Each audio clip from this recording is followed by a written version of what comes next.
Boa noite, irmãos. Paz e a graça de Jesus, amém? Amém. Amém. Vamos ter o nosso momento agora de abrir novamente a palavra, pedir que o Senhor fale conosco, mais uma vez, através do seu Espírito. Quero ler com vocês nessa noite Mateus, capítulo 6, versos de 19 a 21.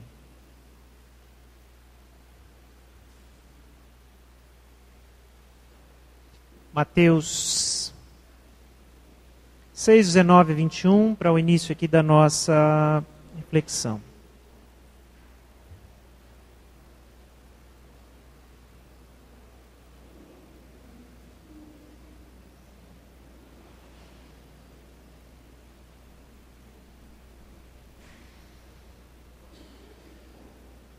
Diz assim a palavra: não acumulem para vocês tesouros na terra, onde a traça e a ferrugem destroem, e onde os ladrões arrombam e furtam. Mas acumulem para vocês tesouros no céu, onde a traça e a ferrugem não destroem, e onde os ladrões não arrombam nem furtam. Pois onde estiver o seu tesouro, aí estará o seu coração. É o verso 21. Vamos orar mais uma vez. Senhor, obrigado por essa noite.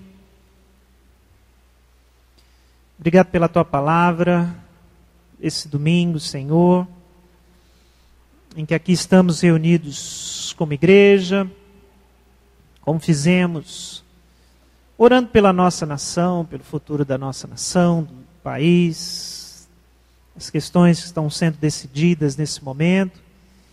Mas que Tua graça esteja aqui conosco, no meditar da Tua palavra, e Teu Espírito fale com a gente. Essa é a nossa oração, nosso pedido, no nome de Jesus. Amém. Amém, irmãos. Temos meditado nos últimos domingos, chamamos a Academia do Espírito, que é a busca da compreensão do exercício da nossa espiritualidade, da nossa piedade. Nessa palavra, essa exortação de Paulo, exercite-se na piedade. Ou seja, busque o seu próprio treinamento, o seu próprio aperfeiçoamento, naquilo que é santo, naquilo que é justo, naquilo que é de Deus, naquilo que é atitude cristã, bíblica. Assim como buscamos o nosso treinamento, o nosso aperfeiçoamento, o exercício em outras coisas que nos interessam. A piedade, a santidade, a espiritualidade é algo na qual precisamos buscar. E eu queria, nessa noite, compartilhar com os irmãos sobre o exercício da simplicidade. Simplicidade, como um exercício espiritual, como um valor cristão. Muitas vezes esquecido, até mesmo negado, mas que olhando para a Bíblia, olhando para a palavra de Jesus, olhando para o Novo Testamento, para o Antigo Testamento, nós vemos como um valor para os filhos de Deus, que precisa ser exercitado, ser um exercício na nossa vida. Eu quero falar um pouco sobre isso. Quero, em primeiro lugar, ler mais um texto. Nós lemos uma palavra de Jesus preciosa de Mateus 6, nós vamos voltar a ela. Mas vamos ler essa palavra de Paulo, também muito preciosa. 1 Timóteo 6, de 6 a 10. De fato, a piedade com contentamento é grande fonte de lucro. Pois nada trouxemos para esse mundo e dele nada podemos levar. Por isso, tendo o que comer e com o que vestir-nos, estejamos com isso satisfeitos. Os que querem ficar ricos caem em tentação, em armadilhas, em muitos desejos descontrolados e nocivos, que que levam os homens a mergulharem na ruína e na destruição. Pois o amor ao dinheiro é a raiz de todos os males. Algumas pessoas, por cobiçarem o dinheiro, desviaram-se da fé e se atormentaram a si mesmas com muitos sofrimentos. Então, é claro, a palavra de Deus é muito forte em nos mostrar que aqui o que é chamado de contentamento, é o que a gente está chamando aqui de simplicidade, essa relação nossa com o que nós temos ou o que nós vamos buscar na vida, é algo muito importante. E a palavra de Deus tem algumas coisas muito fortes a nos dizer. Então deixa eu trazer algumas considerações aqui para os irmãos. Primeiro, fazendo a pergunta: o que a ausência da simplicidade provoca nas nossas vidas? Quais são algumas denúncias aqui do próprio Jesus e do apóstolo Paulo? Talvez a nossa própria reflexão sobre a ausência da simplicidade, a falta da simplicidade na nossa vida. Eu queria levantar aqui alguns pontos. Primeiro, a ausência de simplicidade na nossa vida traz para nós preocupação. Preocupação. Acho interessante essa palavra de Jesus em Mateus 6,19,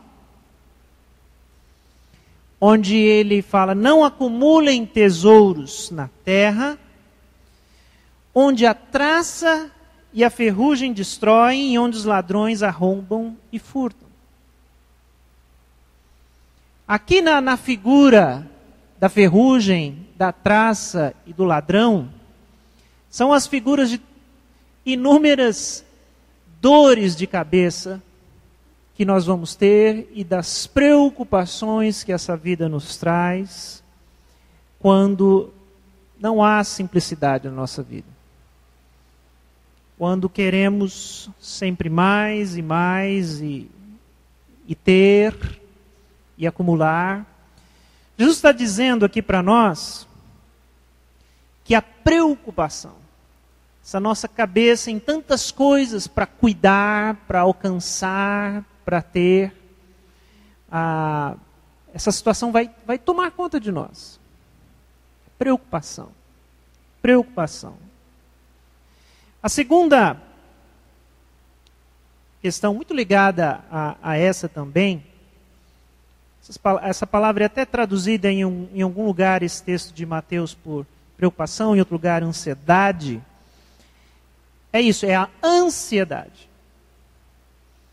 E o outro texto, um pouquinho mais à frente, verso 27, lá em Mateus 6, Jesus diz assim: quem de vocês, por mais que se preocupe, pode acrescentar 1 hora que seja a sua vida? Jesus, nesse texto, e ele vai repetir, usando essa palavra preocupação, ou uma outra tradução diz andar ansioso, sobre esse estado de alma que é a ansiedade. E a falta de simplicidade na nossa vida, meus irmãos, traz até nós ansiedade. Eu entendo que a ansiedade é algo mais forte ainda que a preocupação, porque a ansiedade é esse estado de alma perturbado, e que muitas vezes nem mesmo sabe a razão da sua preocupação, daquilo que você de fato deseja, o que está te perturbando de fato. E a ansiedade, ela não nos ajuda em nada. É como aquela pessoa que está diante de um exame, vai fazer uma prova, seja uma prova de vestibular, seja um exame da autoescola, e nós sabemos, alguns de experiência própria, é que a ansiedade, o excesso de preocupação, não vai te ajudar em nada. Muitas vezes vai acontecer o quê? É aquele famoso branco, ou no momento que você fica tão nervoso que faz tudo errado ali no teste de direção. A ansiedade não nos ajuda, a ansiedade só nos atrapalha. Então, é muito interessante que a palavra nos alerta contra a ansiedade, nos motiva a lançar a nossa ansiedade em Deus. E aqui Jesus, ao tratar de um assunto tão importante, ele fala, não andem ansiosos.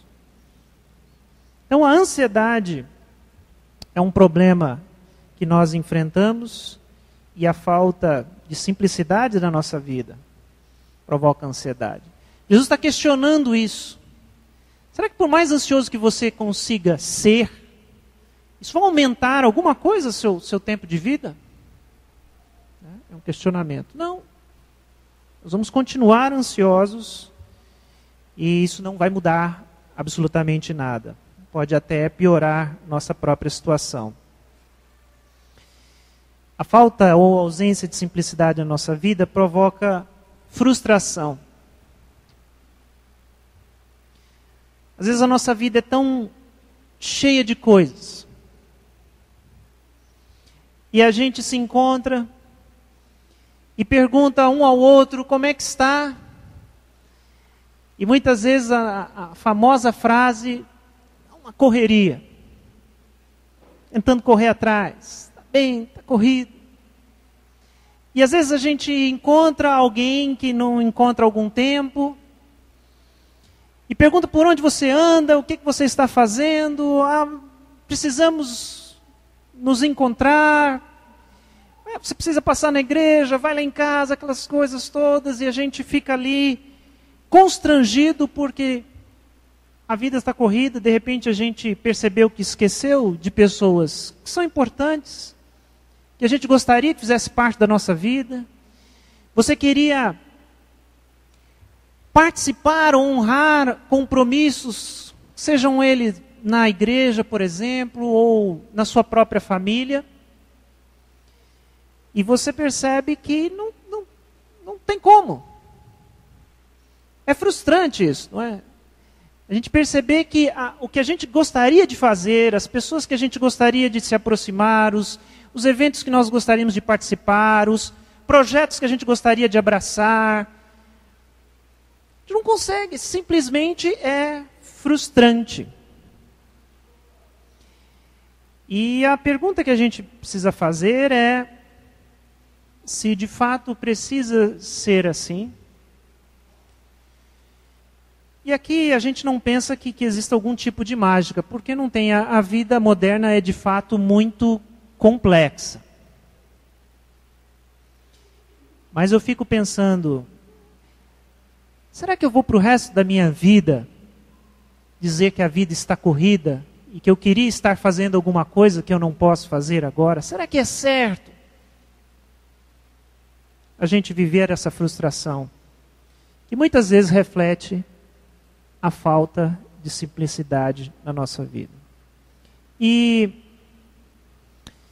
em quarto lugar, talvez o mais grave de todos, a falta de simplicidade pode provocar em nós o esfriamento. Esfriamento espiritual. A palavra de Paulo é muito forte no texto que nós lemos. E o finzinho dele ali diz, algumas pessoas, por cobiçarem o dinheiro, desviaram-se da fé e se atormentaram a si mesmos com muitos sofrimentos. O mais complicado aqui, meus irmãos, eu acho que é isso. Se você se deixar levar por essa maré da correria, da vida, dos muitos afazeres, dos muitos alvos a se alcançar, cuidado com esse alerta de Paulo. Cuidado com o esfriamento espiritual. Cuidado com esse projeto de vida, muitas vezes de ascensão, de crescimento, de estabilidade financeira, de alcançar alguma coisa, pode afetar diretamente sua vida espiritual. Paulo fala, muitos que trilharam esse caminho, anteriormente ele fala, caíram em armadilhas, se atormentaram com vários males. E aqui ele diz, Se desviaram da fé. Esfriamento. Esfriamento. A gente perde o alvo. E infelizmente, mas essas palavras, cobiça do dinheiro é uma palavra forte, ninguém vai admitir que tem isso. Mas cuidado com os nossos projetos de vida quando eles tomam um lugar daquilo que a gente já entende que é importante. Mas vamos lá, eu queria ver com vocês aqui o chamado de Jesus à simplicidade. Vamos olhar com carinho para esse texto, essa palavra de Jesus, e ver o que ele nos chama a atenção. O que a gente deve fazer? Que caminhos ele nos aponta? Em primeiro lugar, eu olho aqui e vejo Jesus nos chamando a trocar a preocupação pela observação. Trocar a preocupação pela observação. É nessa linha que ele nos chama a atenção aqui no verso 16. Vamos ler esse texto, por exemplo. Ele diz: observem as aves do céu. Não semeiam, nem colhem, nem armazenam em celeiros. Contudo, o Pai Celestial as alimenta. Não tem vocês muito mais valor do que elas? Olha, preste atenção. Observem as aves do céu. Não semeiam, nem colhem, nem armazenam em celeiros. Contudo, o Pai Celestial as alimenta. Não tem vocês mais valor do que elas, as aves do céu? O chamado aqui de Jesus, meus irmãos, quer dizer, ele está nos chamando a não viver ansiosamente, com essa preocupação, esse excesso de preocupação. Mas o caminho aqui, você precisa entender isso, prestar atenção nisso. O caminho que Jesus nos sugere é o caminho da observação. É como se ele dissesse assim para nós: gente, vamos usar a cabeça que Deus nos deu. Pare um pouco e pense. É uma chamada ao uso do bom senso. Bom senso. Será que a nossa vida do jeito que ela é, ou será que o nosso planejamento, será que o nosso dia a dia, nosso esforço, nosso trabalho, isso faz sentido? Jesus nos chama a pensar. Ao observar, ele está chamando você e eu para pensar. Esse é um problema, porque a vida corrida é uma vida em que a gente não para pensar. Vai fazendo, é uma coisa atrás da outra, é aquilo que é urgente, você vai eliminando suas tarefas. E tem aquele texto em que tem um homem muito envolvido com um projeto de... o negócio dele está indo muito bem, aí ele constrói outro celeiro e mais outro celeiro, e vou construir vários celeiros, vou desmanchar isso. E aí vem a palavra louco. Isso que você está construindo é para quem? Hoje será pedida a tua alma. Hoje você vai prestar conta da sua vida diante de Deus. E aí, o que você está fazendo? A palavra de Deus tem esses momentos que nos chamam a atenção. O que nós estamos fazendo com a nossa vida? O autor de Eclesiastes, ele tem todo esse livro, Eclesiastes, que questiona o sentido da vida. O que é que estamos fazendo com a nossa vida? E ele alerta, cuidado com a vaidade, com o correr atrás do vento. O que é o nosso trabalho, o sentido do nosso trabalho? E aí Jesus chama, homem, mulher, gente, pensem, olhem para a vida de vocês, isso faz sentido. E aí ele diz assim, Levantem os seus olhos um pouquinho. Olha para a criação que está à tua volta. Olha as outras criaturas, os animais, as aves do céu, por exemplo, as flores do campo. Observem e aprendam. Vocês conseguem enxergar ansiedade nos animais? Conseguem enxergar ansiedade nas plantas? Mas vocês conseguem ver a beleza que elas têm? E como elas se alimentam e são sustentadas por Deus? Pensa um pouquinho.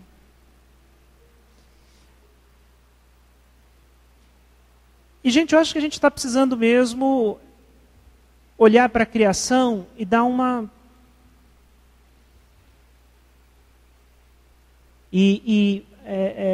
consertar o nosso ritmo de vida. Jesus está dizendo, olha, só tem um jeito de você consertar seu ritmo de vida. Se você olhar para fora desse mundo maluco que é o mundo que o ser humano está criando. Você tem que olhar para a criação. A criação tem um outro ritmo. A criação não tem essa pressa que a gente tem. Você já percebeu quando você vai para um campo, para um acampamento, um lugar, e aí você olha, ou desce para a praia e olha o mar. É outro ritmo, não é? É outro tom. Você tem até aquela sensação gostosa de descanso, de alívio, com o barulho da criação. A criação tenta nos ensinar que a vida não precisa ser nesse ritmo frenético que a gente tem imposto a ela. Eu não sou uma pessoa que gosta de pescar. Pescar é uma coisa muito interessante, né? Porque quem gosta, gosta muito. E quem não gosta, não gosta mesmo. Né? Então é uma coisa meio assim. Não tem meio termo com pescar. Né? Eu particularmente não gosto de pescar, não vejo a graça nisso. Mas eu acho que todos nós estamos precisando pescar, gente. Todos nós. Porque se tem um negócio que você senta ali, na cabeceira ali do lago, joga aquela varinha e fica ali, mais nada, fica ali, olhando para aquele lago, de vez em quando belisca alguma coisa, tal, olha o passarinho.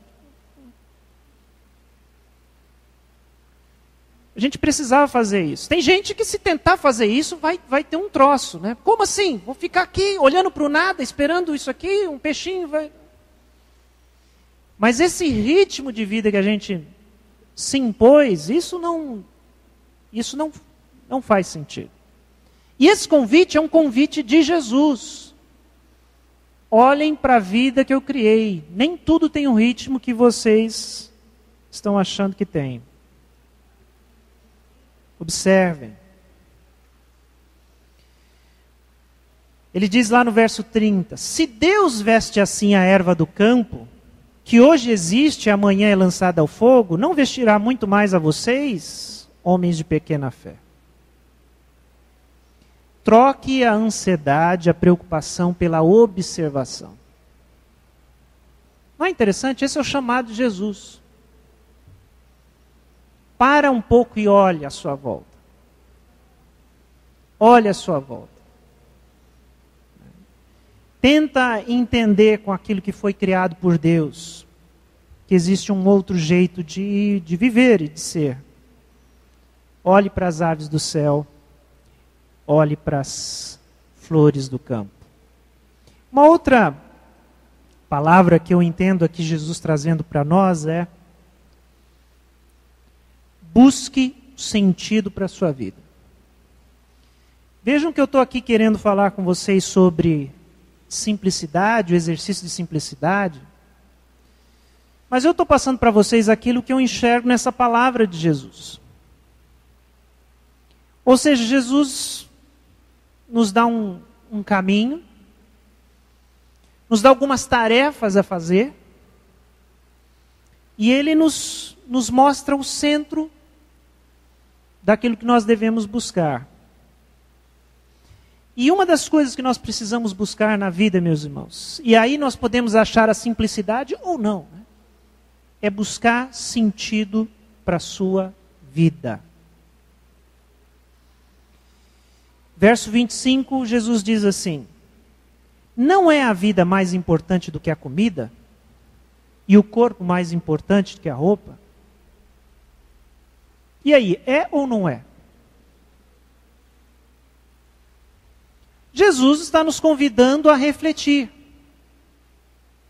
E Jesus está te convidando a pensar: meu amigo, você já sabe qual é o sentido da sua vida? Por que você está aqui? Você vive para quê? Você trabalha para quê? Qual é o sentido da sua existência? Será que a gente vive pelo prato que nós vamos comer? E a roupa que nós vamos vestir? E a gente trabalha para poder ter roupa e para poder ter comida? Isso para falar do mais básico, né? E aí Jesus está perguntando: é isso? É só isso? É só isso que a gente quer da vida? É só para isso que estamos vivos, que estamos aqui? Então Jesus está nos provocando a buscar o sentido da nossa vida. Será que a vida é mais do que aquilo que eu tenho? Aquilo que eu busco? Da comida que eu como e da veste que eu visto? E aí no verso 33, há talvez o centro dessa mensagem de Jesus, um texto que nós conhecemos muito bem, onde ele diz: busquem, pois, em primeiro lugar o reino de Deus e a sua justiça, e todas essas coisas lhe serão acrescentadas. Busquem, pois, em primeiro lugar o reino de Deus e a sua justiça, e todas essas coisas lhe serão acrescentadas. Qual é o sentido da sua vida? Qual é o sentido da minha vida? Jesus está dizendo: busque o reino de Deus. Encontre o reino de Deus. Encontre a justiça de Deus. Será que aí é que está o sentido da minha vida? Deus, Jesus Cristo, o reino dele, o que ele fez pela humanidade, o seu amor por nós, a missão que ele nos tem dado. Essa é a grande questão. Se a gente encontrar esse sentido último da nossa vida, nós vamos encontrar um caminho para simplificar a nossa vida. Para que ela deixe de ser uma correria sem sentido. Jesus diz mais algumas coisas para nós, antes da gente terminar. Trabalhe pelo que tem valor eterno. Jesus diz: não acumulem para vocês tesouros na terra, onde a traça e a ferrugem destroem, onde os ladrões arrombam e furtam. Mas acumulem para vocês tesouros no céu, onde a traça e a ferrugem não destroem, e onde os ladrões não arrombam nem furtam. Pois onde estiver o seu tesouro, aí estará o seu coração. Irmãos, quando esse mundo passar, e esse mundo vai passar, e se ele não passar com a gente aqui, você vai passar, então o mundo passa para você, o que é que fica? Quando o mundo passa e a vida passa, o que é que fica? Porque Jesus está dizendo assim: ok, você quer ter como objetivo da vida conseguir uma riqueza, ter uma riqueza, deixar uma riqueza, uma herança? Tá ok, justo. Mas então que seja uma riqueza, uma herança que não possa ser destruída, roubada, desvalorizada. Que seja uma riqueza que tenha valor eterno. Porque o mundo passa. A vida, da forma com que nós conhecemos, passa. E a pergunta é, o que é que fica? E o que será, meus irmãos, que fica? Se eu paro para pensar na minha vida, o que eu estou construindo, e depois que eu morrer, depois que eu me encontrar com Jesus, e essa outra vida que existe com Cristo, o que ficou da vida que eu levei aqui? Com certeza, qualquer tipo de bem que eu tenha não vai contar, né? Eu não vou usar essa casa, ou seja lá o que for. Mas o que é que fica? O que nós fazemos que permanece para a eternidade?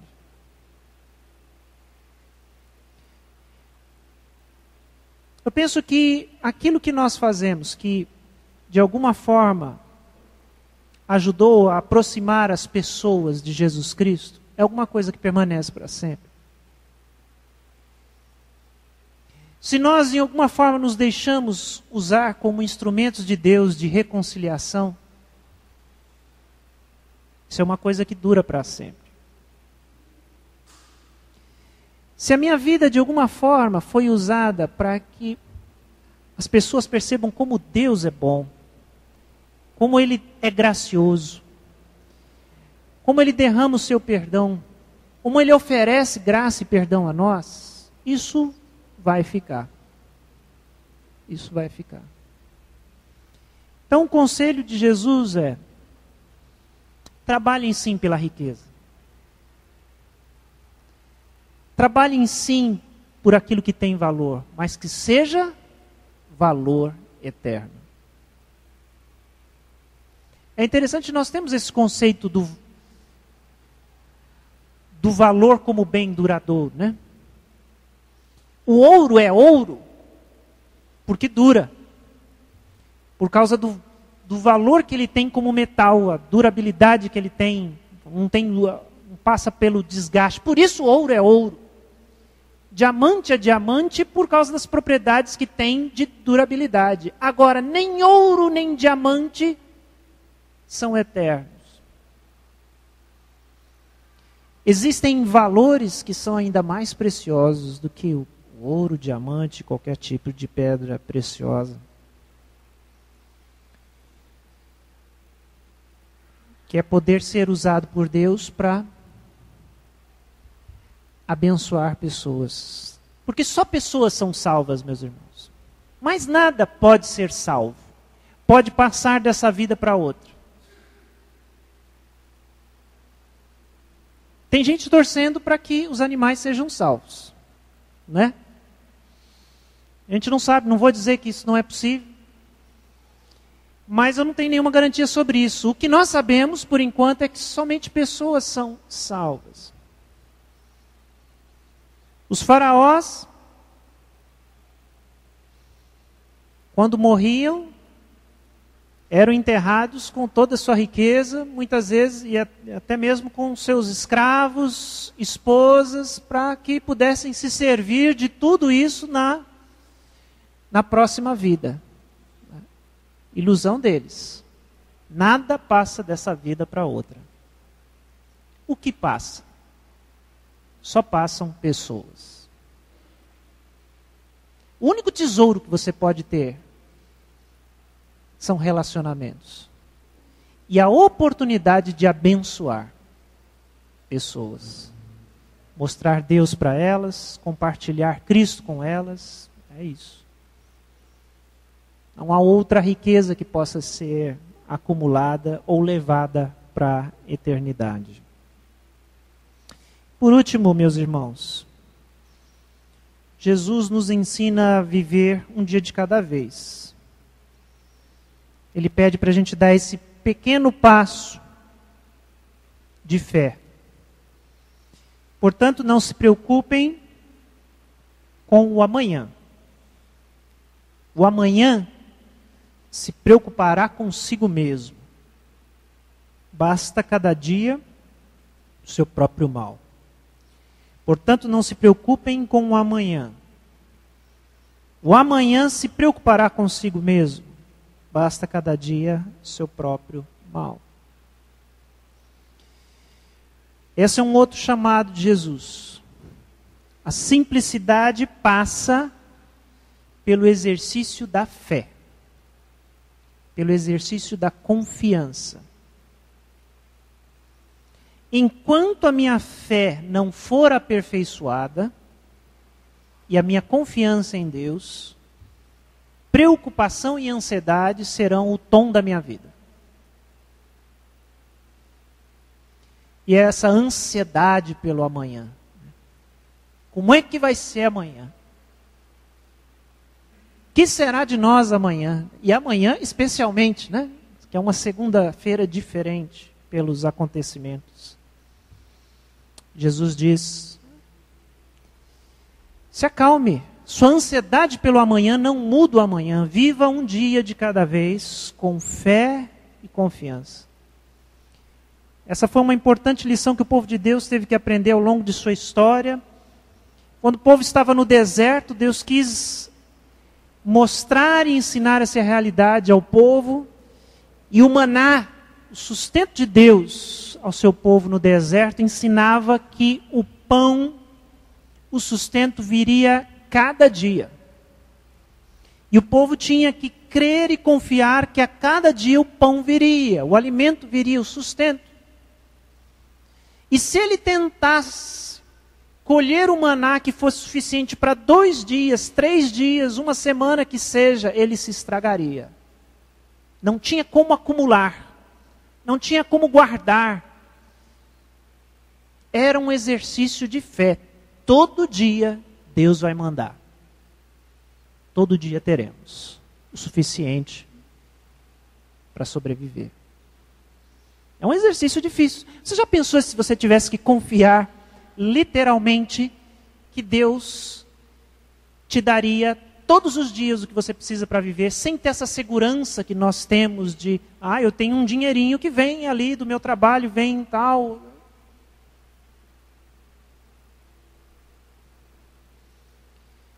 Jesus, mas pastor, isso é o maior absurdo. É um absurdo. Jesus está nos falando assim. Gente, a vida não é tão complicada como vocês estão pensando que é, não. Simplesmente olhem as criaturas que são muito mais simples do que vocês e que têm menos valor do que vocês. E Jesus não disse, mas eu digo, e que têm menos inteligência do que nós. Mas elas não estão sofrendo, não estão infartando, não estão tendo depressão, não têm crises de ansiedade. Se elas têm consciência de Deus, eu não sei, mas elas nos são exemplos do que nós precisamos fazer, que é esperar que o nosso sustento venha do Senhor. Vivendo um dia de cada vez. Ansiedade é não deixar nosso futuro nas mãos do Senhor. E o nosso futuro está nas mãos do Senhor. Por mais ansioso que você possa ser, você não pode acrescentar 1 hora à sua existência. Vamos pedir ao Senhor que nos ajude a entender esse exercício. O exercício da simplicidade. Que passa por um exercício de observação, de meditação. De buscar um sentido para a nossa vida. De buscar a riqueza onde a riqueza está. De colocar o nosso coração onde de fato vale a pena. E viver um dia de cada vez na presença do Senhor. Abaixe sua cabeça, vamos orar. Vamos pedir isso a Deus.